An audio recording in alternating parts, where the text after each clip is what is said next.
You are invited to join us for the People's Celebration. Together we rise. We will gather to honor and support, both physically and financially, the invaluable role KABF plays in our lives. This event is presented by Marcus Hunt in conjunction with the Flow and Just Talk Consulting. We can't wait to see you at St. Michael's, 12415 Canton Road in Little Rock on Saturday, May 6th at 6 p.m. Mark your calendars now. This is one event you don't want to miss.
Yes, you heard the theme music for the workplace, the Isley Brothers. I got work to do. And they are talking about the work that they need to do individually, but we also want to parlay that and talk about the work that we need to do as a collective. So you are live right here at KABF 88.3 FM, where we are the voice of the people, and it is now time for the workplace. Now, generally, your host for the workplace is the pastor, the illustrious, Tony Orr, but he is on the road right now. Those of you who know Tony, you know that he has dedicated this season of his life to being a labor union organizer, and he is the regional director for Local 100 Labor Union. And he has offices in Dallas, in Houston, in New Orleans, in Baton Rouge, I think, and also in Shreveport. And he has had to visit all of those offices, making sure that the people that are served by those offices are receiving what it is that they need to have the best conditions possible in their workplace so that they can produce to the level of their potential, to the height of their potential, and still get what they need as individuals. So that's where he is. And I think he's on his way like to Mississippi at some point for an international meeting. Y'all, I do not know. I cannot keep up with Tony. I do not believe that that is my responsibility. But those of you who are in direct relationship with him, reach out to him, can encourage him in the work that he is doing. So I'm sitting in for him on this day, and I do hope that you will join us in the conversation. The phone lines are already open at 501-433-0088. The workplace runs a little differently from Community Voices, where Tony is like, hey, whatever y'all want to talk about, let's talk about. It doesn't matter. And so I want to make sure that I am operating in that vein as well. So whatever y'all want to talk about, let's talk about it. I do have a conversation ready for us this morning, but I am willing to go with the flow. So phone lines are open at 501-433-0088, where we are the voice of the people at KABF 88.3 FM. And we are a volunteer-led organization here at KABF 88.3 FM. We are a 501c3 organization, which means we are not for profit. So we depend on your donations to sustain us. And there are ways that you can donate, not just your money, but also your time. So we'll talk about the ways that you can give financially, and then we'll talk about the ways that you can give by your presence. event and through the events that are happening throughout our community over the next few days. We want to always make room to let you know how you can get in where you fit in,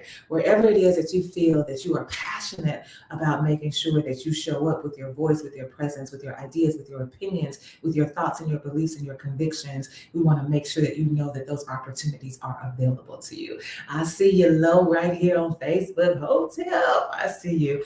Thank you for joining us through the World Wide Web, as Matt calls it, as he refers to it. So here we are at 2101 South Main Street in the city of Little Rock in the state of Arkansas, area code 72206. If you would like to give physically to this organization, you can do so by mailing, like taking out a check, writing it out, putting it in an envelope, affixing a stamp, and then mailing it off. You can do that right here at that address, 2101 South Main Street, Little Rock, 72206. You can also walk your donation up to this station, and we have what Mr. Henderson calls the fire escape. You can come up the stairs because we are on the second level of this massive building, and you can come upstairs. And Tony always says that he is willing to make sure that you do not leave empty-handed. Tony's office is in this building, so he's generally here. So he would be the one who will give you the tour of the station and allow you to see the studio where we are, and you can see the board that needs to be replaced, and you can have conversations with him as you give of your finances to support us here at KABF 88.3 FM. You can also go online at www.kabf.org, and you can browse the site. You can see the new website that is up, giving you our mission and our purpose, talking about ways to become a member and to engage, and you can click the donate button there. You can donate one time if that is your preference, or you can become a sustaining member where the money is drafted from your account every single month without you having to think about it. Now, we do want you to think about it in terms of checking your account to make sure that only what you have allotted for us to receive is received, so that you know that this is a trusted site that you can use for your financial transactions. And so those are the ways that you can give by mailing in your donation, by walking your donation into the office, by going on the web, or you can call into one of the radio stations. There are some of you, one of the shows, there are some of you who have specific shows that you love and you listen to them on the regular, and you want to support those DJs. You want to have your voice heard during their show. That is absolutely fine. The number here in the studio is 501-433-0088. It's the same number that you use to talk live to us across this 100,000 watt community radio station. You can also call the office, 501-372-6119. There are people who are givers who don't want people to know that they're giving. Like, I just want to give. This is what I want to do. I want to do my part. I don't have to have people know. I don't have to have my voice heard. I don't have to have my name mentioned, but I still want to support. Whatever it is, whatever way best meets your needs, the way that you want to give, we honor all of those ways. And then another way that you can support our station is by joining us at the community events that we announce on the radio station. We want to make sure that we are supporting the work of the community. Like, how else can we profess and claim and declare that we are a community radio station if we do not center the community? So several of you will send in announcements that you want us to make, and we try our best to do that so that everyone will know what is happening in your midst. And I do have about 5 announcements that I do need to make in order for you to know what is happening over the next few weeks.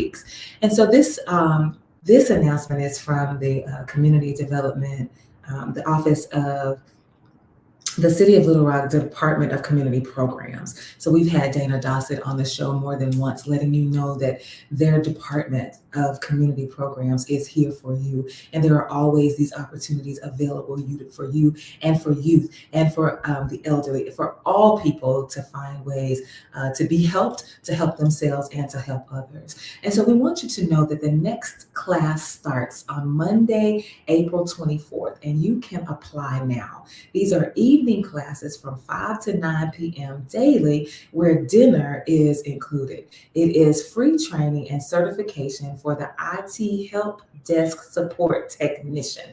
If you are interested and you are at least 18 years old, if you are caring for at least one child that is under 19 or pregnant, if you are a non-custodial parent of a child under 19, if you are head of the household, please contact DCP info at littlerock.gov. That's DCP info at littlerock.gov. And the number is 501-399-3420. 501-399-3420 if you are interested in these classes that begin on April 24th.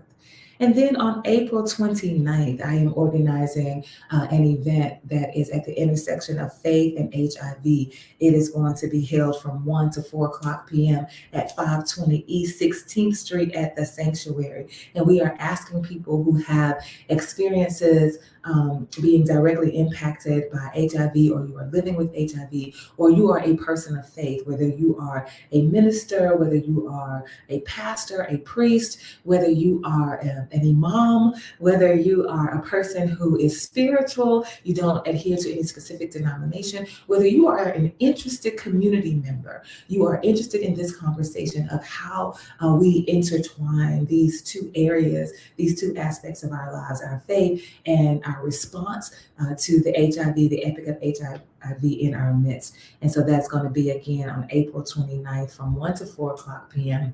at the Sanctuary at 520 East 16th Street, right here in the city of Little Rock. We also have on the 30th, the very next day, we have an opportunity for you, calling all musicians, singers, and lovers of live music. If you are interested in performing, you can show up at the Legacy Lounge that's on Bowman Street on April 30th at 9 o'clock p.m. This event is hosted by Gabriel. You can showcase your talent at the Legacy Lounge, which is run by Mahogany, who has also been on our show. Want to let you know that if you are a musician, if you are a singer, if you are a lover of live music, this is an event for you on April 30th, which is, I want to say, on April 30th. Just let me leave it right there.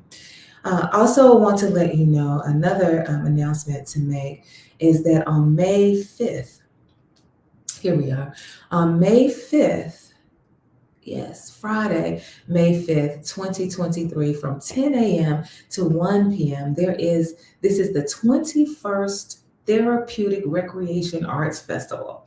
The 21st Therapeutic Recreation Arts Festival, helping to enrich the quality of life for people with disabilities by encouraging creativity through the arts. So let's get wild. There'll be hands-on activity booths, make it and take it crafts. There will be I have to say musician, but instead it's magician, a dance contest, plus many, many more activities. There will be food, drinks, and arts festival t-shirts will be on sale. This is hosted by Pinnacle Point Behavioral Healthcare and Showtime Graphics. Again, that's Friday, May 5th, 2023. It's going to be at the Hall of Industry on the Arkansas State Fairgrounds, which is 2600 Howard Street in Little Rock, 72206. For more information, please call 501-570-1131. Again, that number is 501-570-1131. Or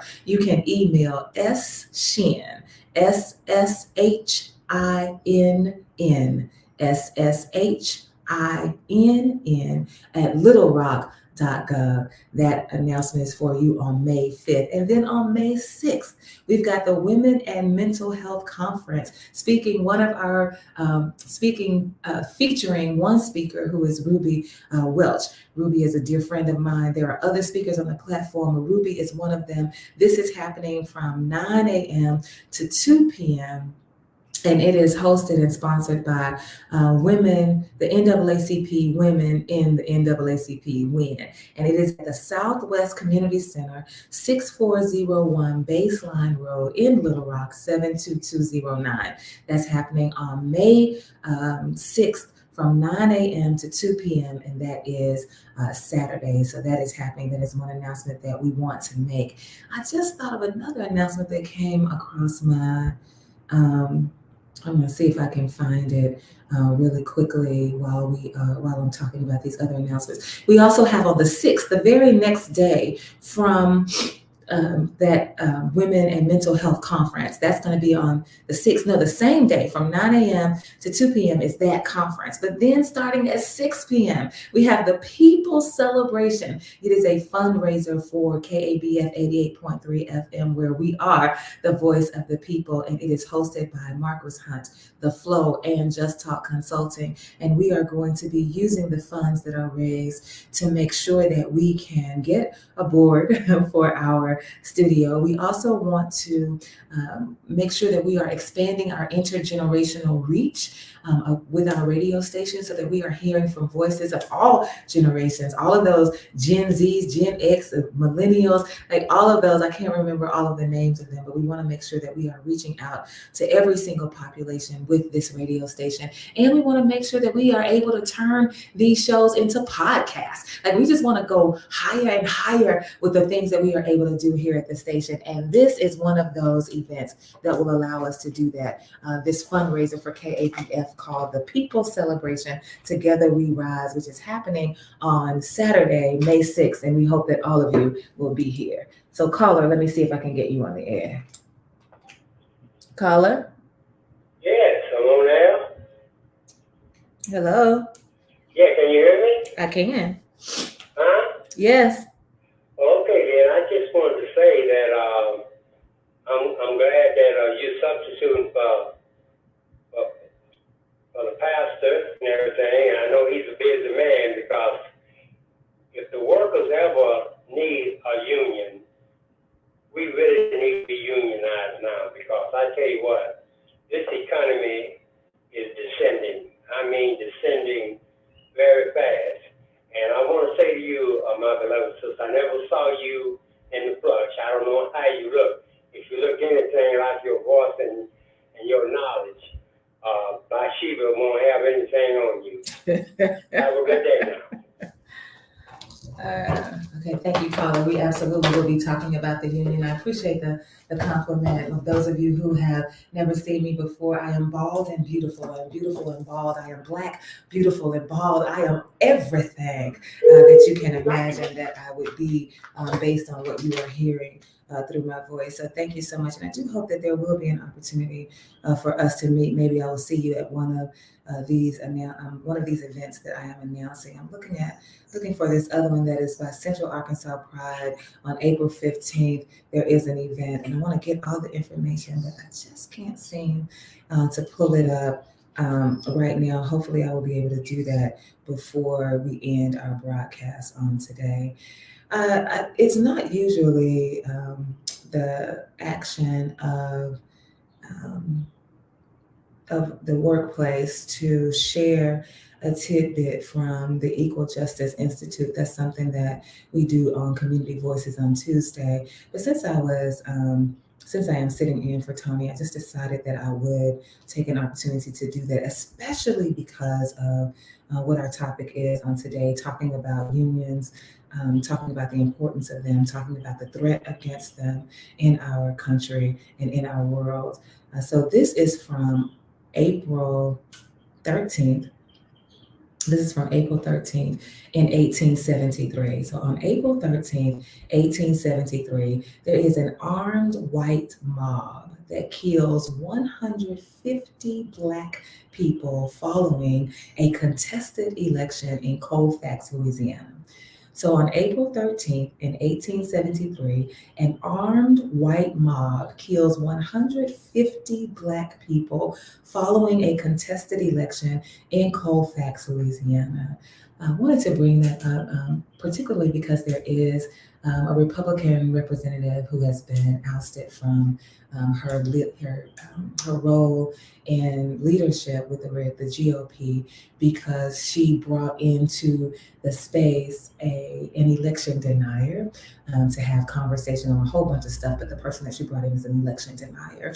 And so these controversies around elections and our violent response to them, as witnessed through the January 6th insurrection at the White House, on Congress this last year, we continue to see how these ideologies play out in our midst. And we cannot think that what is happening or what has happened in 1873 has no impact on us, which is why we always talk about the importance of knowing our history. But we have to make sure that we are knowing and informed history. We have to make sure that the information that we are receiving is not misinformation. And even if it is received as misinformation, we have to do the work to recognize that it is misinformation so that we can go on the journey to learning what the more accurate understanding of what happened really is. And so when we talk about elections, when we talk about Congress, when we talk about laws, when we talk about legislation, it brings me to our topic for today as it relates to unions, because I want to make sure that we are aware of the bill that was signed into law on Tuesday by our Governor, Sarah Huckabee Sanders. But I was talking to Tony because I wanted to make sure that I was doing as much justice as possible to the show in his absence. And I was asking him about the union. And I wanted to know, one of the things that I admire about Tony is his art of being a historian. Like, I can ask him, like, I can talk about things and I can connect certain dots, but I don't know as much as he knows about the history, like the origins of things, and not just about the union, but he can talk about the origin of a whole bunch of stuff. And so I wanted to talk to him about unions and how they came about. And that was what the conversation was, how the conversation started. But one of the things that fascinated me about the conversation we were having is that that the union was an entity that decided in its inception, so in its DNA, the way that we are going to create this space for workers to be able to negotiate and ensure that they have the best conditions in their workplace. One of the ways that we are going to do this, that is that in this organization, we are going to refer to each other as brother and sister.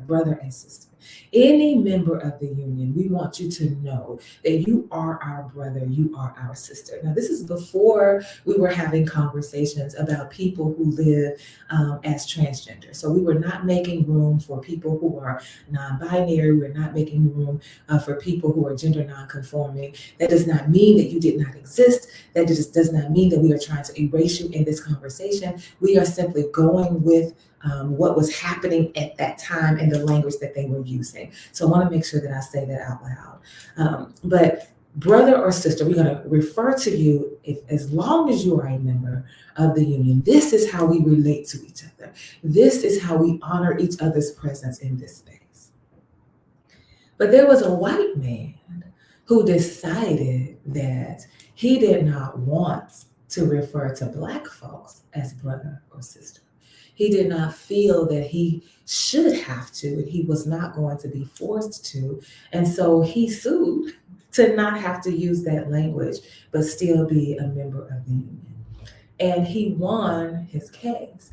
And so it got to be the point where you don't have to call me brother or sister, nor do you have to pay to be a part of the union. Like, we cannot force you to participate in this way. And so that began a shift in the way unions themselves saw themselves and interacted as a unit. So within the ranks of the union, there was this split, there was this misunderstanding, there was this this issue that had to be addressed within the family, so to speak, that caused some harm, absolutely. And we have not recovered from the fallout of that. As a matter of fact, I am the one who ventures to say that we are still seeing the ramifications of that decision, even now, as we fight so hard for workers in the workplace.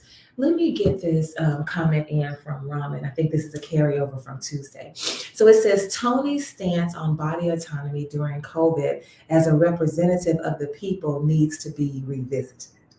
Okay, Tony's stance on body autonomy during COVID as a representative of the people needs to be revisited. That's Raman's comment. And so what I'm asking you, Raman, is, okay, A, why does it need to be revisited? B, why does it need to be revisited? Oh, wait. Let me not start the question with the word why. One of my mental health friends who is a provider said it puts people on the defensive when you start a question with why. So let me backtrack. Let me pull that back. In what way do you believe that it is necessary for us to revisit Tony's stance on body autonomy during COVID as a representative of the people? And that's the first question. And the other question, in what makes you feel like we need to do that now? And so those are the two questions. And I want you to, if you feel like it, by invitation only, you can answer those and we can continue with the conversation. And so we have this split within the family that really keeps the union from being as strong as it can be, especially in the face of all of the opposition it faces with people who continue to this day to do everything possible to diminish the work of unions. And really, they just want to obliterate them altogether. And so that's why we have right to work states. That's why we have at will. We say that you can be fired at will. All of those, these are at will states, especially in the South. This is part of that whole conversation. And so when we talk about this split that's within the family, it made me think about what happened at our event on Saturday. On Saturday, we had the Black Love 2 event from the Voices of Black Men, and I was the one of the organizers of the event. Actually, I was the sole organizer of the event, and I had extreme support from Ozark Living Newspaper, Theater of the Air. I sit on their board, and I was super excited to have this event as a follow-up to the first event where we were talking about Black love at the intersection of the system of white inhumanity. And so as I was reaching out to the conversationalists, I thought that I was doing a very good job of saying that we want to talk about Black love as it relates to this country and this world's constant attack on us in all of our expressions of Black love. So beyond the romantic, let's talk about Black love with our hair. Let's talk about Black love with our body. Let's talk about Black love with our features. Let's talk about Black love as a family unit. Let's talk about Black love as a community. Let's talk about Black love in the rearing of our children. Like all of the expressions of Black love, let's talk about Black love as it is demonized or mischaracterized in the media. Like all of these different ways that we could talk about how Black love is being affected by the system of white inhumanity. And I was really excited because we had the conversation with primarily women at first on April 11th, and then here we are, on February 11th, and then here we are having the conversation again on April 8th, primarily from the Voices of Black Men. And when we got there in the room, when I asked the first question, it became clear that there was a misunderstanding in what it means to talk about Black love. And there were several responses from the men who were serving as conversationalists. So we had Mr. Mood, Marquis Hunt, who is one of the organizers for our People's Celebration on May 6th. We had the pastor, Tony Orr, who is also hosting the People's Celebration on May 6th. We also had Keon Anderson from the BU organization. We had Kevin Holmes. We had Daniel Collier, and my godson, who had come in to visit me on the weekend. He served as a special guest for the conversation, 19 years old. So we had some gaps in the generation that we were trying to feel. And so we had these men on the stage, and several of them talked about the fact that they did not see the need to focus on Black when we're talking about Black love. And I almost lost it. I have to be honest. I was like, wait, what? And then we began to talk about Black love, not having to have a focus on Blackness, but then we wanted to talk about what it means to love. It was just a whole conversation that made it very clear to me that within what I consider to be the family unit of Blackness, just like we were talking about within the family unit of the union, there is a split in understanding who we are and how we should operate and how we should move as a collective. And if we cannot root ourselves and ground ourselves in a better understanding of the collective way to operate, then we are less effective as a voice fighting against all of what is coming at us from every direction in the world. And so these same two issues are playing themselves out in different arenas, happening in the union, but also happening within within the Black collective. And I'm using Black as being any member of the African diaspora. And so it was important for me to then take a step back and say, okay, how then do we get to a point where we can decide something? Like, let's decide on what it is we're fighting for, decide on the name in which we are fighting in, and decide what the goals are for the fight. Like, what is it that we want to see happen as a result of this? And so many times Tony will talk about how when he goes in to fight on behalf of the workers, and that he's representing as a union, that when it's time to step up and open individual mouths to make statements about issues that they are facing, then there's this backtrack, right? Like, wait. No. I don't want to say it out loud. Yes, I'm experiencing discrimination. Yes, I feel like this is unjust what's happening to me. Yes, I feel like I am being violated in this workplace. But I don't want to rock the boat. I don't want to make anybody mad. Like, I don't want to stand up for myself, essentially, is what we're saying. I want somebody else to fight for me. And so when we talk about reparations in the Black community, when we talk about the need for, when we talk about people, like, we make statements like former President Barack Obama did nothing for Black people, and we talk about no president has. We have these statements. The question that I usually follow up with is, what is it that we want them to do? Like, what is the agenda that we came together with as a Black collective to say, this is what we're fighting for, this is the name and who we're fighting for, this is the name in which we are fighting, and here are the demands that we make, and how do we measure whether or not those demands are met? Like, we gotta have a conversation where we can at least settle on who we are, what the purpose is, and what our actions are, and how we can move together in making sure we realize the goals that we set forth for ourselves. And so we had LaRon McAdoo in the space as well. He was the one who opened us up with a performance. And he said during the Q&A, he was like, I want to know, is it possible for us to disagree on all of these terms? Like, we don't have to agree on what Black love means. We don't have to agree on what Black means. We don't have to agree on what love means. And in the context of this particular conversation for the workplace, we don't have to agree on the definition of union. But can we agree on what we're going to do? Can we agree on the actions we're going to take? Like, at some point, we have to solidify and be ready to move forward instead of getting stuck in this conversation about who we are and what it is that we want to do. And I said to LaRon afterwards, and I think I even said it during the life of the event, that I agree with you that it is important for us to move beyond definitions. It is important for us to get to the point where we can say, okay, let's settle on this so that we can take the next step. I do think that is important. But I also think it is extremely important for us to know who we are. It's extremely important for us to know who's at the table, because there are some people with your ideologies and your theologies and your spiritualities that I can't work with, that I'm not willing to move with, I'm not willing to advocate for, and I'm absolutely not going to put my body on the line for you. because I don't know who you are or where you stand. So I need to understand where you're coming from. I need to know your perspective. I need to hear your definition so that I can decide for myself, can I align with you?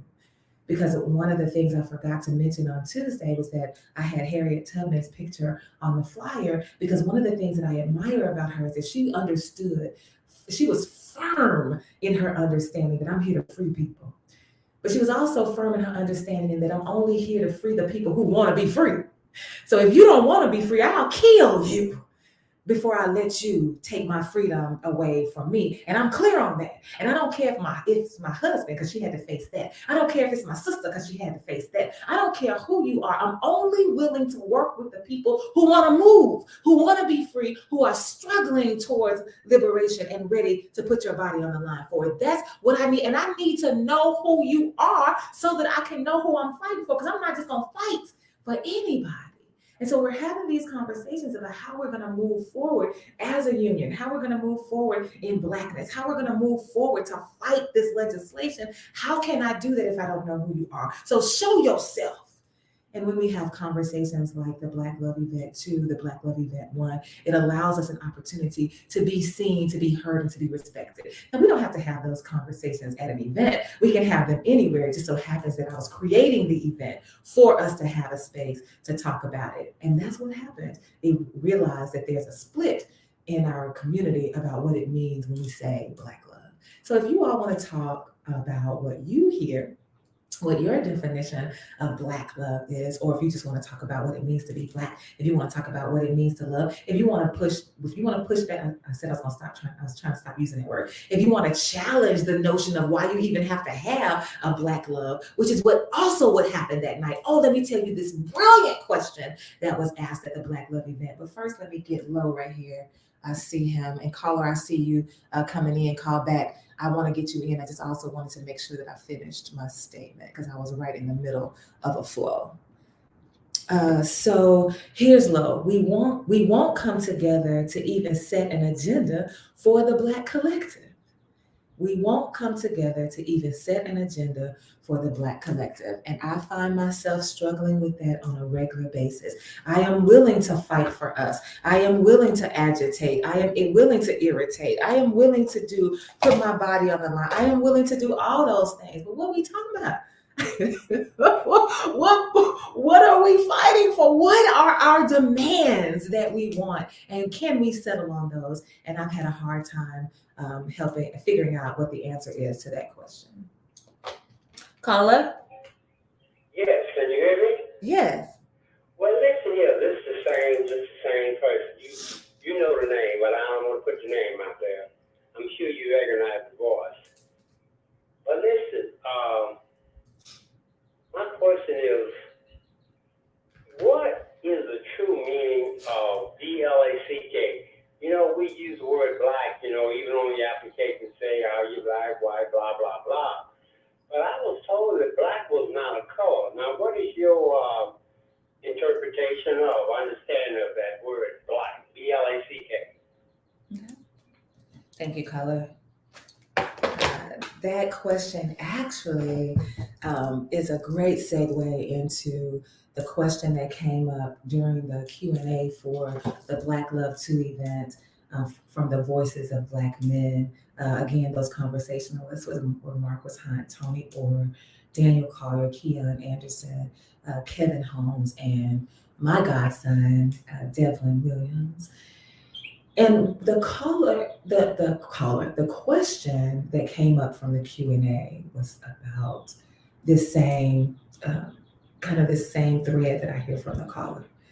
To be Black as a race, to get to characterize someone as Black, to say this is your race.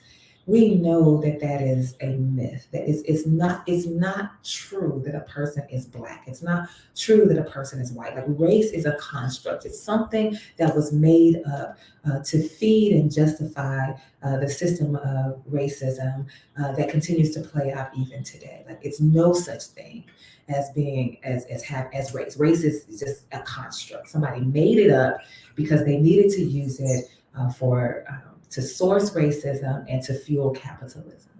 And no doubt about it. So to the caller, when you say, well, I heard that race is made up, that's absolutely true. It is a construct. And so in that same vein, the caller from the event said, why is it that we would even use the word Black if we know that the system of white inhumanity itself is who created it?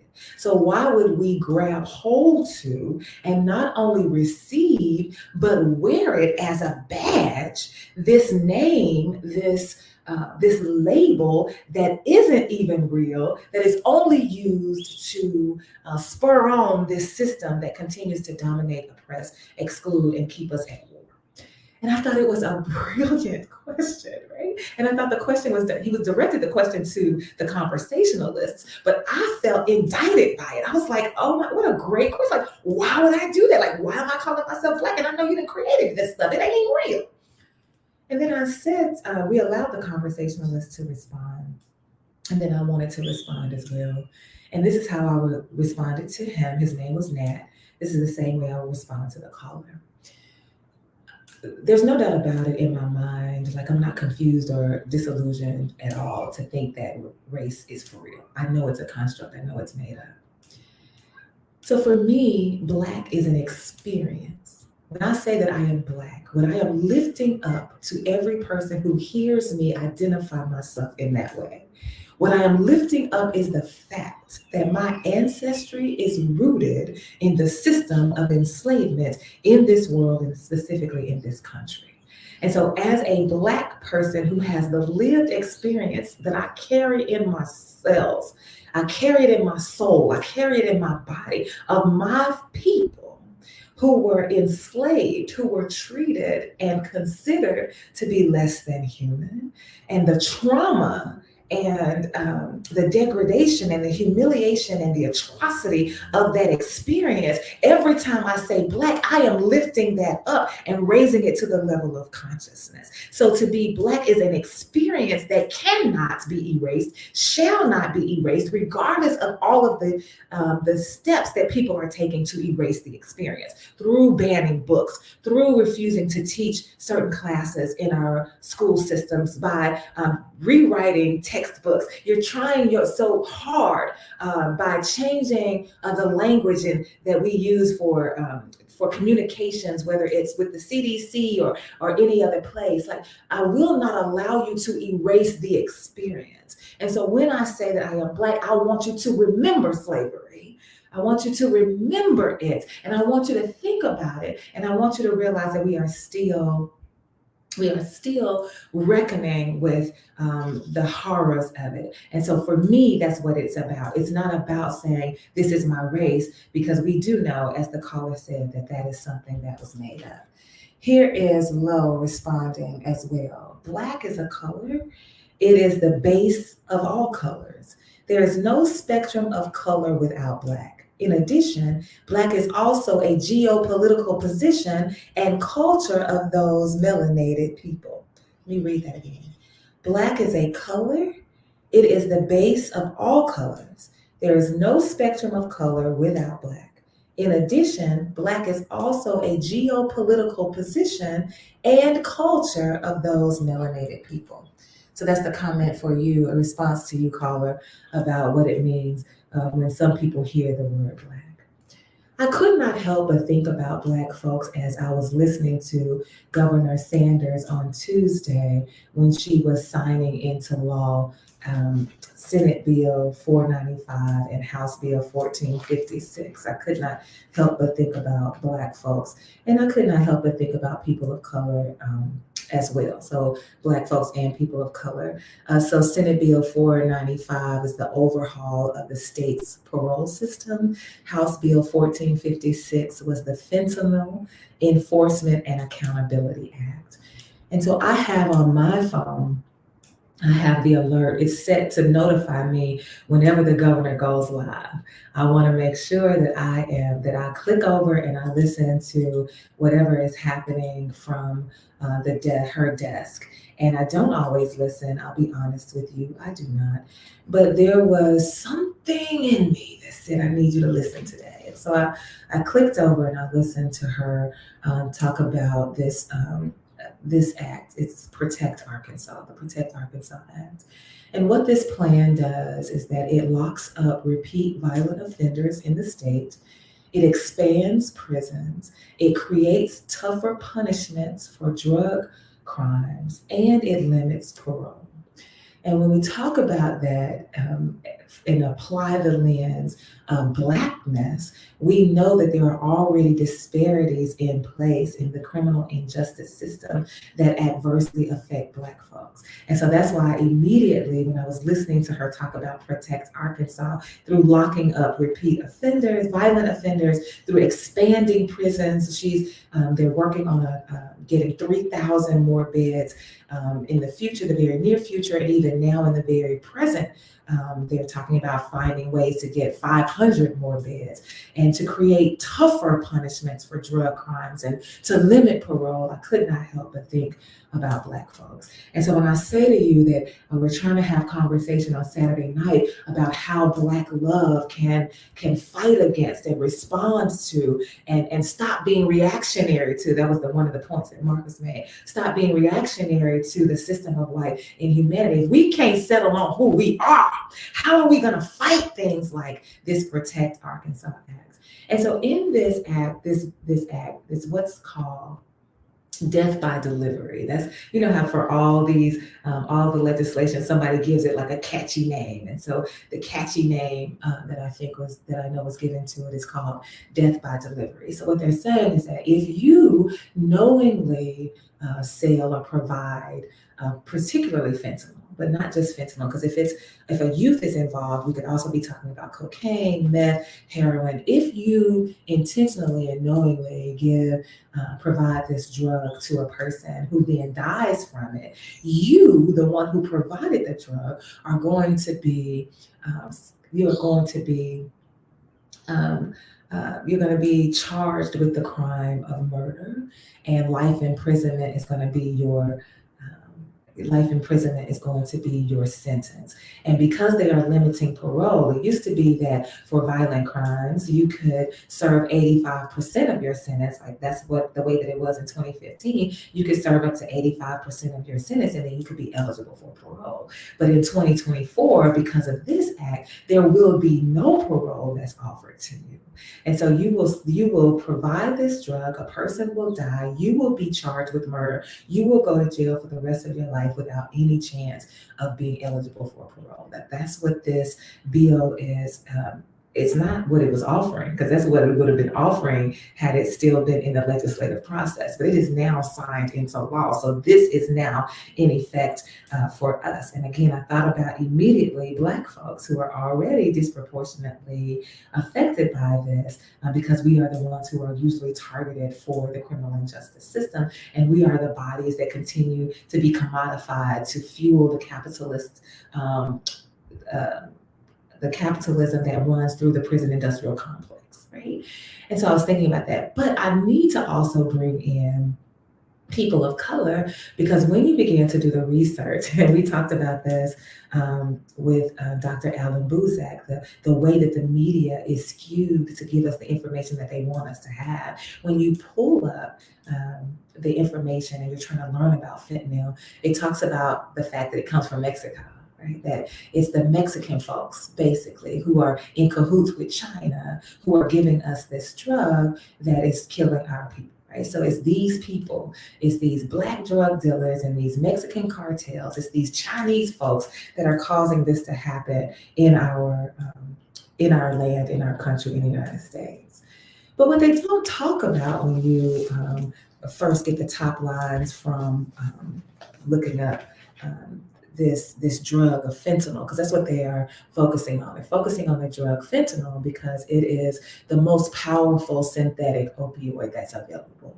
And because of its because of its potency, it is the one just in small amounts that can cause your death. Just in small amounts, very small amounts, it can cause your death. And so it is the only 100% synthetic opioid that is available to us, and it is the one that they are targeting the most. And so this is what fentanyl is about, and this is the drug that they are saying is coming from Mexico. It's in cahoots with China, because synthetic means that it is chemically made. It's chemically made in a laboratory.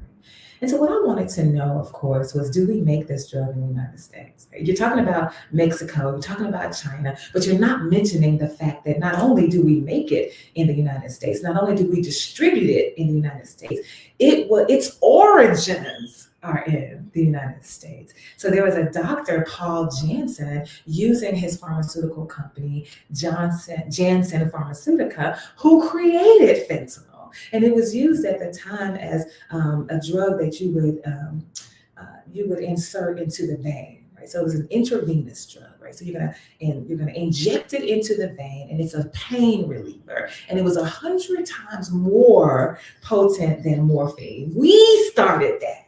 In America, we started this drug. Right? And so I'm not saying that there aren't other people who are illegally manufacturing the drug. I'm not going to say that. Again, I'm not disillusioned about how things work in terms of black market and street drugs and things like that. But to pretend like America has no hands in this, to pretend like all of what's happening to people is coming from some outside countries, particularly Mexico, when we have this former president that talks about these shithole places, right? And he talks about how Mexicans were nothing but drug dealers and rapists and murderers, all of this. So to have this conversation, it's important for us to say, oh, you want to blame everything on the Mexicans and the Chinese without having your own ownership. And so I wanted to know, like, if a person is prescribed fentanyl and that person dies, are you going to lock up the pharmacist? Are you going to lock up the doctor that prescribed the fentanyl, the pharmacist who filled the prescription? Are you going to lock up the one who was running the cash register and who slid it across the table to the person and took their money for it? Are you going to lock them up too for life? Like, how does this actually work when you say that this is death by delivery, but you're only talking about the drugs that are coming in through our border? But wait a minute. To export or import the drug from China is legal. They aren't doing anything illegally to export this drug. So how exactly does it work? So this must not be about making sure that we get rid of fentanyl, because if that was the case, you start with the Food and Drug Administration. Now, you want to go to the Food and Drug Administration with this abortion medication, but you don't want to suspend the use of fentanyl, even though we know that in small doses. And so I know somebody saying, oh, no, it's different when it's a prescription. It is different when it's a prescription. I agree with you on that. But I also know that the people who know how to prescribe it in the hospital know how to make it illegal for the people on the street. There are links here. There are connections here. So if the drug itself is what we need to get rid of, why won't we get rid of it across the board? That's my question. Here's Lo again. This has been done before. Too many individuals were locked up and the state almost went broke with mandatory sentences. Well, here, what's interesting about that says this, let me read the sentence, let me read it again. This has been done before. Too many individuals were locked up and the state almost went broke with mandatory sentences. So when I mentioned a few minutes ago that there are 500 beds that the Secretary of Corrections, what's his name, Joe Piffery, did I get that right? I know his first name is Joe. I don't want to be disrespectful. His last name, I want to say is Piffery, because I've never met him. So to be as casual as, oh, what's up, Joe? Like, no. One of the things that he talks about is the fact that they believe that they have 500 beds that could be available now. This bill is looking to expand the prison industrial complex the criminal and justice system to include 3,000 more beds. They don't have a date on when they are going to start the construction of that facility, but they have a way of getting these new 500 beds. But the problem is they don't have enough people staffed to man the facility in order to control the bodies that would be in these 500 beds. So what they're also offering as part of this act is a way to incentivize people becoming staff members within the prison industrial complex, within the criminal and justice system. We need more people to work in these facilities so that we can have more inmates, so that we can make use of the beds that we do have, and absolutely so that we can make use of the beds that we are creating. And so they're working to try to figure out, how do we handle the staffing issue so that we can have this influx of inmates, so that we can continue to commodify these bodies. And so, yes, it absolutely causes a backlog where you've got all of these people in prison, and you do not have the staff to manage them, and then you want to keep them here. But you are also, I was listening to Pat Rogers Ward's show on Wednesday, and her co-host was talking about the amount of money that it takes to house somebody. So $30,000 to $40,000 a year to house somebody. You want to house them for the rest of their lives. Like, I mean, that's a lot. There's a lot to talk about. So then we have to also make room for the conversation of capital punishment, right? So then what's going to happen? What I can see happening is, okay, we got all these people, we can't pay for them for the rest of their life. Let's just kill them. I can see that being a conversation for sure. Here we go, caller. Caller?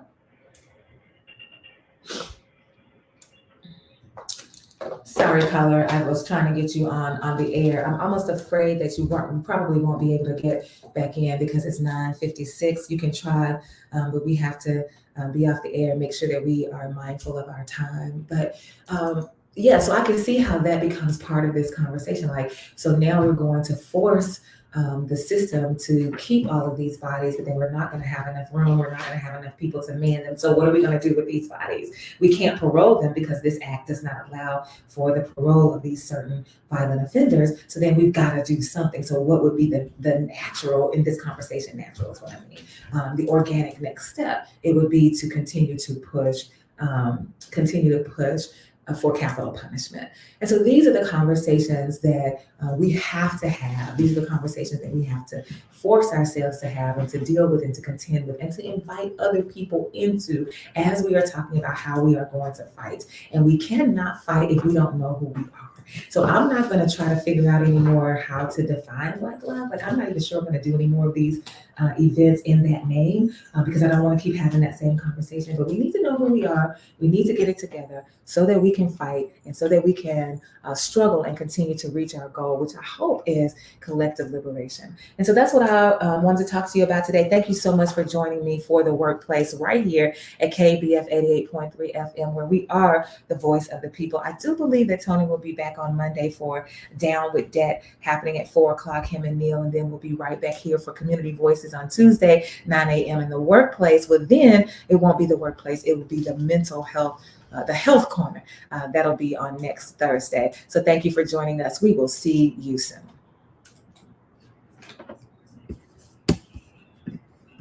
Turn it off.